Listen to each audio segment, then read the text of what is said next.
sino que la dieran en arrendamiento. Y hablamos de las facultades de disposición, que comprenden las facultades de disposición stricto sensu, que alude a la circunstancia de disponer del destino del bien, ¿verdad? Venderlo o donarlo, ¿verdad? Y finalmente hablamos de la facultad de gravar, les dije gravar con B pequeña, que se refiere a la potestad que tiene el propietario, de imponer una limitación para garantizar el cumplimiento de una obligación. Verbigracia la hipoteca, ¿verdad? Les dije, yo acudo a un banco, solicito un préstamo, pero me piden una garantía. Si la garantía es inmobiliaria, entonces es una hipoteca, y yo estoy gravando mi casa. O si es un bien mueble, entonces estoy constituyendo una garantía mobiliaria. Estoy gravando un bien mueble. Ahí fue donde nos quedamos la última vez. El día de hoy vamos a hablar de este tema.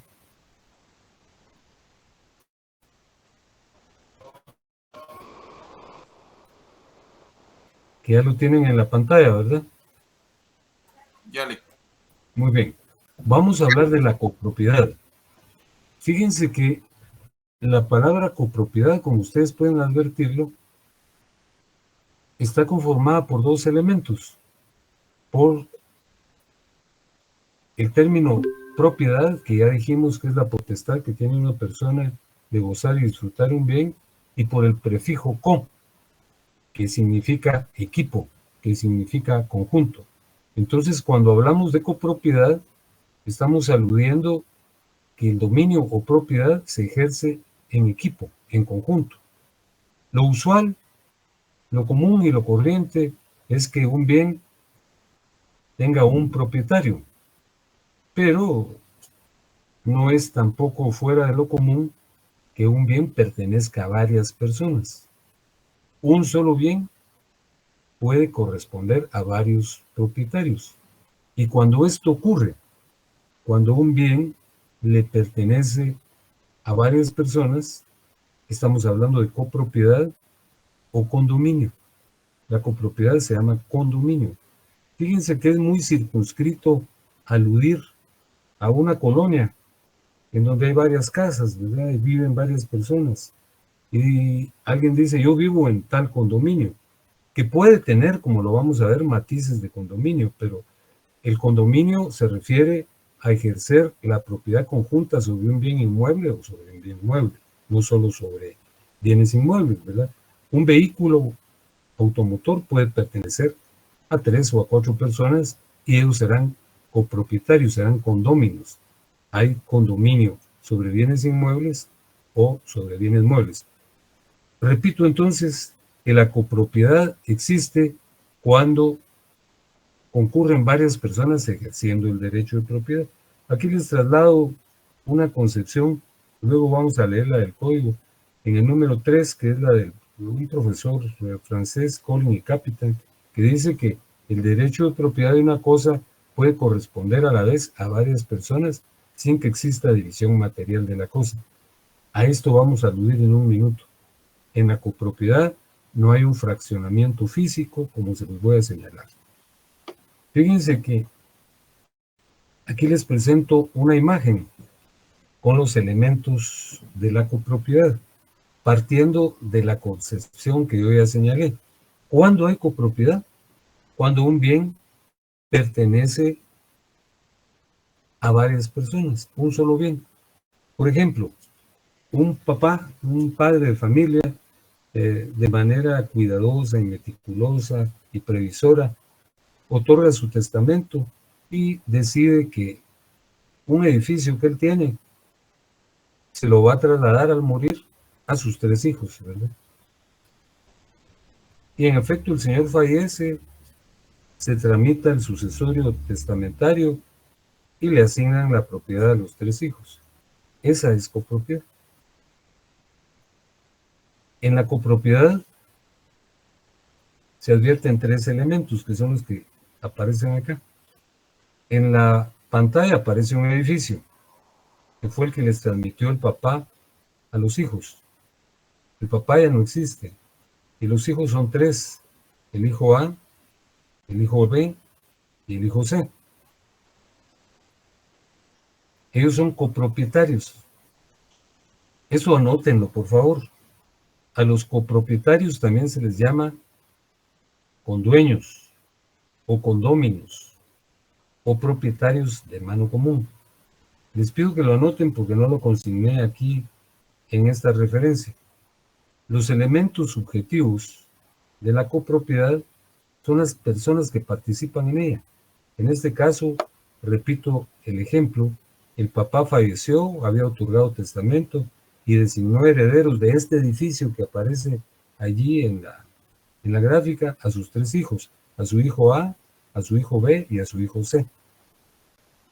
Ellos serán los propietarios de ese inmueble y se les llama copropietarios, condueños, condóminos o propietarios de mano común. Esos son los elementos subjetivos. El elemento objetivo o material es el edificio, pero el edificio tiene una particularidad cuando está constituido en copropiedad. El papá se los dejó a los hijos, pero fíjense que el edificio no está dividido físicamente, no está dividido materialmente, porque si lo estuviera, no estaríamos hablando de un solo bien, sino de 3 bienes, ¿verdad? Si los hermanos A, B y C levantan un muro y dicen, esta es mi parte, esta es la tuya, esta es la tuya, entonces ahí no hay copropiedad, sino que cada quien será propietario de un área de ese terreno, de un área de ese edificio. El edificio no está dividido físicamente, está dividido matemáticamente, está dividido proporcionalmente. A cada cual le corresponde un tercio del edificio. Pero repito, la copropiedad se caracteriza porque el bien sobre el cual recae el derecho no está dividido físicamente, no está dividido físicamente, está dividido matemáticamente. En el ejemplo que estamos señalando, a cada cual le corresponde un tercio. Y el elemento formal es que ese tercio que le corresponde a cada propietario, copropietario, se llama cuota parte o parte alícuota. Entonces repito lo que he dicho hasta el momento. La copropiedad es una manifestación de la propiedad, que consiste en que un bien le pertenece a varias personas. Dije que lo usual, lo común y lo corriente es que un bien tenga un propietario, pero no es excepcional que un bien le pertenezca a varias personas. Entonces, cuando un bien tiene varios dueños, estamos hablando de copropiedad. A esos varios dueños, que en el ejemplo son A, B y C, se les llama copropietarios, condueños, condóminos o propietarios de mano común. El bien sobre el cual recae este derecho no está dividido físicamente, no está dividido físicamente, está dividido matemáticamente. Cada una de estas partes, que se significa por un quebrado, le corresponde a cada uno de los condueños y se llama parte alícuota o cuota parte, la que le corresponde a cada uno de ellos. Fíjense que yo les quiero pedir de favor que abran su código en donde está regulado lo atañedero a la copropiedad, que es a partir del artículo 485, por favor, que lo citamos en la siguiente referencia, la copropiedad en la legislación guatemalteca. Entonces, abran su código si fueran tan finos.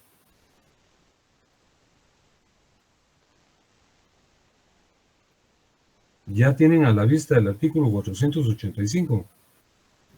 Ya, licenciado. Ya le... Muchas gracias. Lo vamos a leer. Fíjense que en el 485 se hace referencia a la noción conceptual de lo que es copropiedad.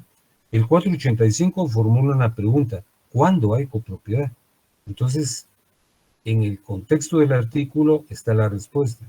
Hay copropiedad cuando un bien o un derecho pertenece pro indiviso a varias personas. Este término pro indiviso pues resulta novedoso porque no se utiliza con frecuencia. ¿A qué se refiere esta expresión pro indiviso? Se refiere a que un bien no está dividido físicamente, sino está dividido matemáticamente. Entonces este edificio no está dividido físicamente, sino está dividido matemáticamente. A cada una de estas personas que son los condueños, copropietarios, condóminos o propietarios de mano común, les pertenece el bien y le corresponde 1/3 a cada uno. Eso dice el artículo 485. Vean lo que dice el artículo 487, por favor. Ya lo tenemos a la vista. Sí, licenciado. Señor licenciado. Dice el 487, uso de la cosa común. Cada partícipe podrá servirse de las cosas comunes siempre que disponga de ellas conforme a su destino y de manera que no perjudique el interés de la comunidad ni impida a los copropietarios usarla según su derecho. Bueno, este bien que aparece aquí en la pantalla es un bien para morar en él, para residir en él, para habitarlo. Entonces, si uno de los condóminos decidiera convertirlo en un depósito de explosivos o de pólvora, ¿verdad? O de sustancias alitrosas o de sustancias nocivas, ¿verdad? Entonces está violando este artículo porque el bien sobre el cual se ejerce la copropiedad tiene que utilizarse, como lo dice el artículo 487, conforme a su destino. Y esta construcción era para vivir, ¿verdad? Entonces no para almacenar sustancias peligrosas. Veamos qué dice el artículo 491. Dice el artículo 491 lo siguiente. Todo condueño tiene la plena propiedad de la parte alícuota que le corresponde y la de sus frutos y utilidades, pudiendo en consecuencia enajenarla, cederla o gravarla y aún ceder únicamente su aprovechamiento, salvo si se tratare de derecho personal. Pero el efecto de la enajenación o gravamen con relación a los condueños estará limitado a la porción que se le adjudique en la división al cesar la comunidad. Esto es lo que quiero que reparen. Los condueños gozan del derecho de tanteo, que podrá ejercitar dentro de los 15 días siguientes de haber sido notificados del contrato que se pretende celebrar. ¿Qué es el derecho de tanteo? El artículo dice que cada copropietario tiene derecho de utilizar la parte que le corresponde, pero también puede enajenarla, cederla o gravarla, es decir, puede venderla, puede donarla, ¿verdad? Pero vean lo que ocurre en el caso que una de las personas de los copropietarios pretenda vender. Me sitúo en el ejemplo anterior para hablar del derecho de tanteo. ¿Qué es el derecho de tanteo? Es un derecho de preferencia. Veamos en qué consiste. Hay 3 copropietarios, que son hermanos, A, B y C. Son copropietarios de este bien que su papá les transmitió por herencia en el testamento. Pero los hermanos no tienen buena relación. Tienen disputas frecuentes, ¿verdad? Beligerancia continua, discuten y no viven tranquilos. Entonces, el hermano A decide vender la parte que le corresponde. Y se la va a vender a otra persona, ¿verdad? Al señor D. Se la va a vender en 100,000 quetzales. Pero fíjense que no se la puede vender de manera inmediata y directa. Tiene que previamente ofrecérsela a sus hermanos, a B y C. Les tiene que notificar por escrito que él quiere vender su parte. ¿Y para qué les tiene que notificar? Porque ellos, el hermano B y el hermano C, tienen preferencia para adquirirlo antes que cualquier otra persona ajena a la copropiedad. Entonces el hermano A les dice, miren, yo voy a vender mi parte y para el efecto que corresponde les estamos notificando por la vía notarial que lo voy a vender en 100,000 quetzales. Y ellos tienen, tal y como lo dice el artículo en la parte final, 15 días para pronunciarse, ¿verdad? ¿Y en qué sentido se podrían pronunciar? el sentido, uno de ellos, el hermano B, dice, yo estoy interesado en comprarte.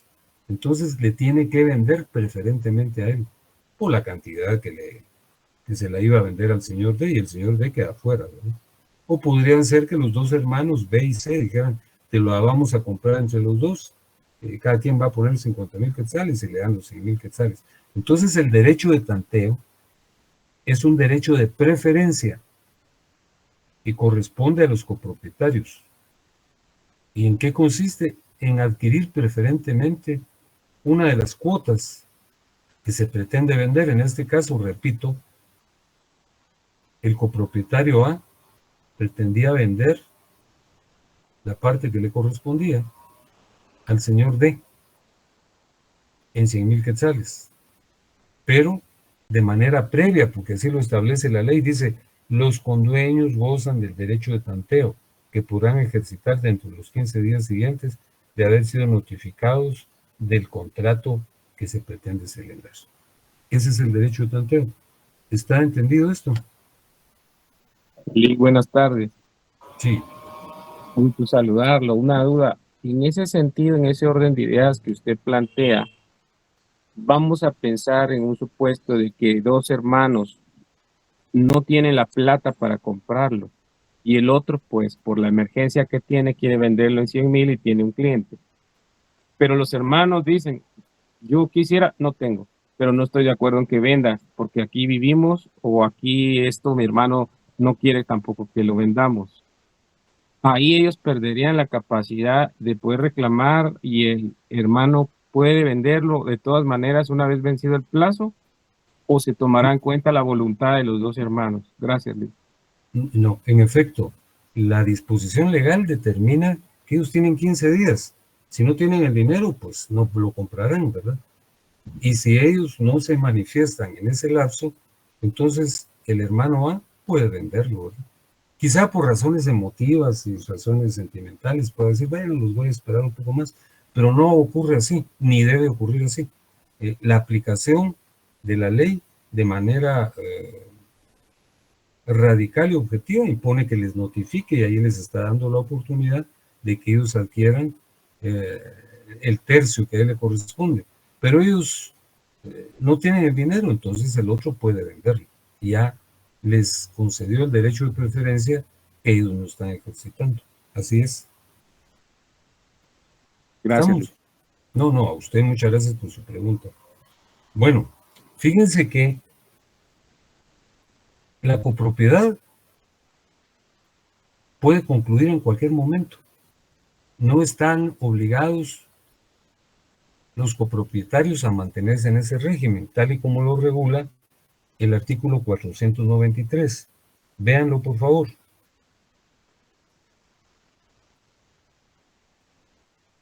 ¿Ya lo tienen a la vista? Ya.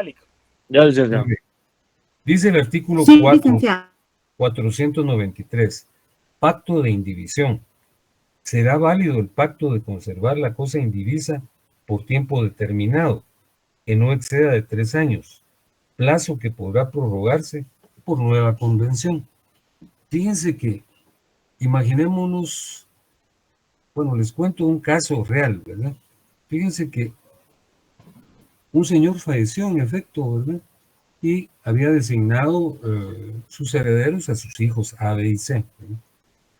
Por cierto, era una casa muy bonita por ahí, por la parroquia, por la Avenida de los Árboles, una casa añeja, ¿verdad? Que era una verdadera reliquia, porque era del siglo XIX y se había conservado de una manera muy especial, ¿verdad?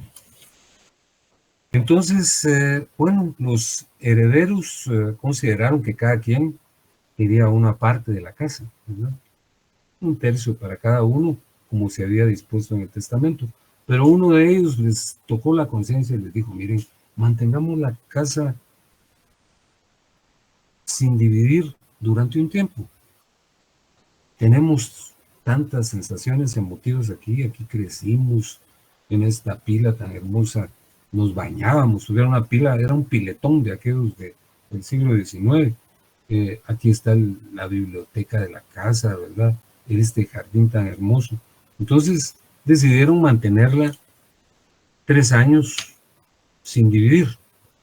Y luego, por la misma razón, fueron prorrogándola. Finalmente creo que duraron como 15 años sin dividirla, porque se puede convenir, tal y como dice el artículo 493, que será válido el pacto de conservar la cosa indivisa por tiempo determinado que no exceda de 3 años, plazo que podrá prorrogarse por nueva convención. Aquí se prorrogó como por 3 o 4 veces, ¿verdad? Hasta que al final decidieron dividir, ¿verdad? Pero también hay otra circunstancia que impide la división, que es la regulada en el artículo 494. Dice, improcedencia de la división. Los copropietarios no podrán exigir la división de la cosa común cuando de hacerlo resulte inservible para el uso a que se destina. En este caso, si los condueños no convienen en que se adjudique a uno de ellos indemnizando a los demás, se procederá a la venta y se repartirá. Fíjense que también hay construcciones que tienen sectores muy especiales, ¿verdad?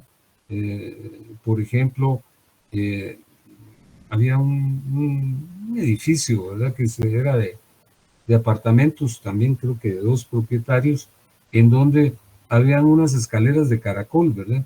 Entonces no se podía dividir diciendo, a ti te tocan 80 gradas, a mí 8, otras 80, otras 80, lo iban a destruir, ¿verdad?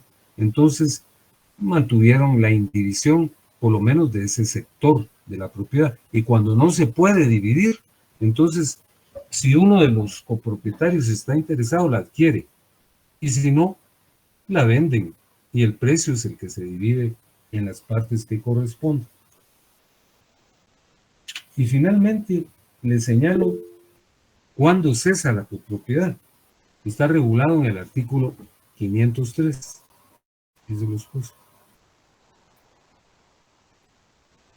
Leamos el artículo 503, por favor.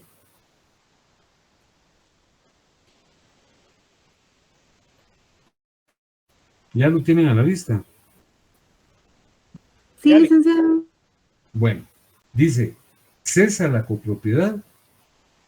La copropiedad cesa por la división de la cosa común, por su pérdida, destrucción o enajenación y por consolidación o reunión.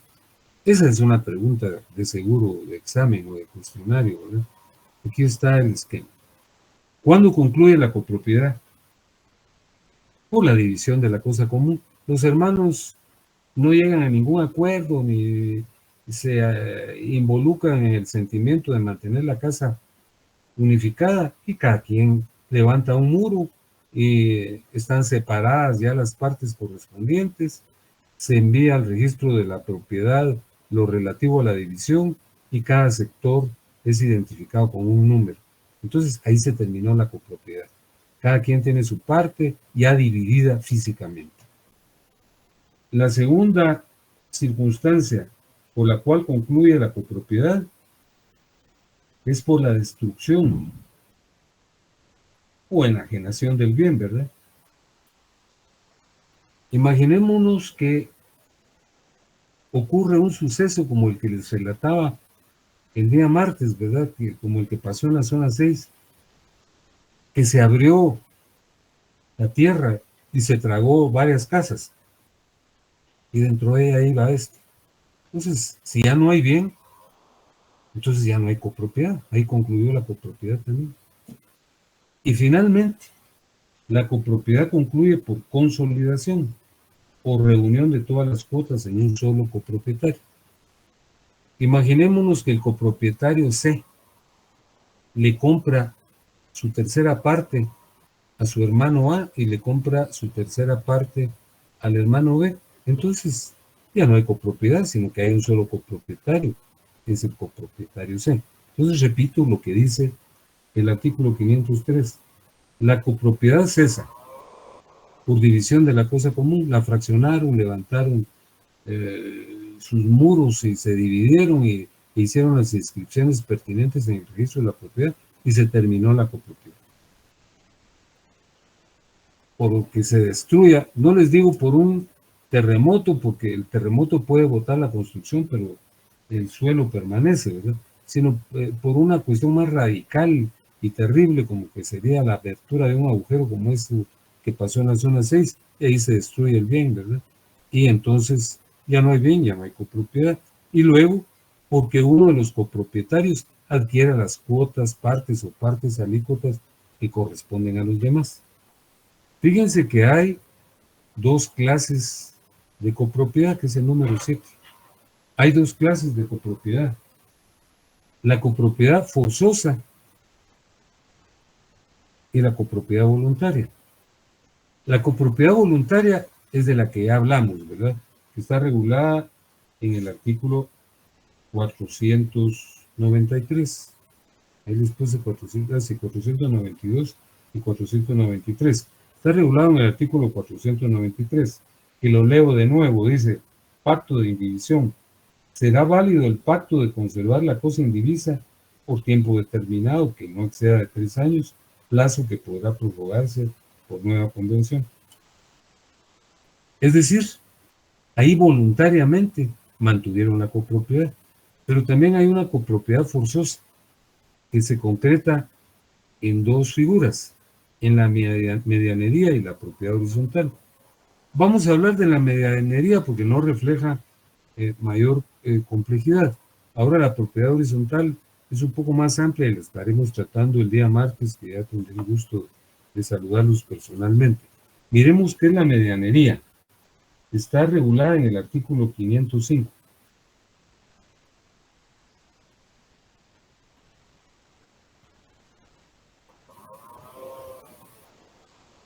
¿Ya lo tienen a la vista? Sí, licenciado. Sí, licenciado. Muy bien. Dice el artículo 505 lo siguiente. Medianería. Hay copropiedad en una pared, pozo o cerca que sirve de límite y separación de dos propiedades contiguas, y mientras no haya prueba o signo exterior que demuestre lo contrario, se presume en las paredes divisorias de los edificios contiguos hasta el punto común de la elevación, en las paredes divisorias de los jardines o corrales situados en poblados o en el campo, y en las cercas, vallados y setos vivos que dividen los predios rústicos. Imaginémonos que hay una de esas construcciones añejas, bueno, no lo imaginemos, hay varias, ¿verdad? De esas de la zona 1, su procedencia data del siglo XIX, ¿verdad? De finales del siglo XIX, y hay varias construcciones que son verdaderamente impresionantes. Nosotros no las valoramos, pero son manifestaciones arquitectónicas del pasado, que hasta algunas están en un proceso de destrucción porque no son atendidas. Pero imaginémonos que están habitadas, ¿verdad? Y que datan de hace 100 años. Y las dos casas están separadas por un muro. El muro, la mitad descansa sobre una de las fincas y la otra mitad sobre el terreno de la otra finca. Esa es una pared medianera, porque la mitad está siendo soportada por un bien inmueble y la otra por otra mitad. No se sabe con exactitud quién la construyó ni a quién pertenece, entonces es de las dos. Esa es una copropiedad por medianería. Fíjense que también es más corriente encontrarla en propiedades rurales, como dice acá, en las paredes divisorias de jardines o corrales, ¿verdad? En algunas poblaciones también añejas existen construcciones que dividen las dos propiedades y no se sabe ni quién las construyó y están parte en una y parte en otra. Esa es la medianería. Entonces la medianería es aquella manifestación de copropiedad que existe en una pared, pozo o cerca que sirve de límite y separación a dos propiedades contiguas y no hay prueba o signo que demuestre a quién le pertenecen. Entonces se reputa que le pertenecen a ambos. Pero hay signos contrarios de la medianería. Eso está regulado en el artículo 506. Por favor, vean.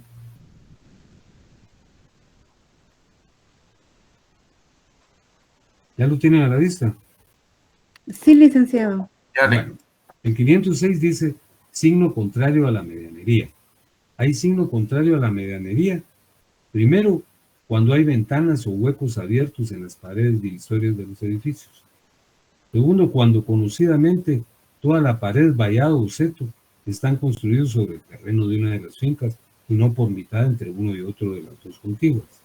Tercero, cuando la pared soporta las cargas de carreras, pisos y armaduras de una de las posesiones y no de la contigua. Cuarto, cuando la pared divisoria entre patios, jardines y otras heredades están construidas de modo que la albardilla cae hacia una sola de las propiedades. Fíjense que nuestro código es tan añejo, ¿no? Tiene más de 50 años, que todavía utiliza vocablos que ya no se emplean, ¿verdad? Porque son partes de, son manifestaciones de otra época, como de la albardilla, ¿no? Me refiero a los casos que he leído. Primero, cuando no hay copropiedad. Está el muro, ¿verdad? Divisorio, pero hay ventanas y hay balcones, ¿verdad? De metal podrían ser, que están dando hacia la casa, hacia el patio de la casa contigua. Entonces, esa ventana la construyó el propietario que tenía la pretensión de ver el campo, el cielo o las nubes. Y el balcón refleja que él la construyó, ¿verdad? Entonces, ahí no hay medianería. No sé si me entendieron esto, ¿verdad? Está la ventana, está el balcón. Entonces, yo salgo a la ventana y el balcón me protege, ¿verdad? Pero da a la vecindad. Entonces, obviamente, ese balcón fue construido por mis antepasados, por las personas que me antecedieron. Ahí no hay copropiedad. Y tampoco hay copropiedad cuando dice que la pared, vallado o seto están construidos sobre el terreno de una de las fincas y no por mitad. Ahí sí es claro, ¿verdad? Hay un muro divisorio, pero está construido solo sobre el terreno de una de las fincas. Tercero, cuando la pared soporta las cargas de las carreras, pisos y armaduras de una de las posesiones y no de la contigua. Esos términos también son muy añejos, ¿verdad? Cargas de carreras, pisos y armaduras, pero se los presento tal vez de manera rústica. Hay un muro que separa dos propiedades. Y sobre ese muro hay vigas que soportan la techumbre de una de las propiedades. Entonces, ahí no hay medianería, ¿verdad? Porque las vigas demuestran que quien construyó el muro lo hizo para generar esa techumbre. Y hay otros casos ahí en donde se evidencia los signos contrarios a la medianería. Nos quedamos ahí este día. Les deseo que tengan buena noche, que descansen y los saludaré personalmente el día martes, primero Dios. Gracias, Feliz noche, licenciado. Buenas noches, licenciado. Buenas noches, compañeros. Gracias. Buenas noches a todos. Buenas noches.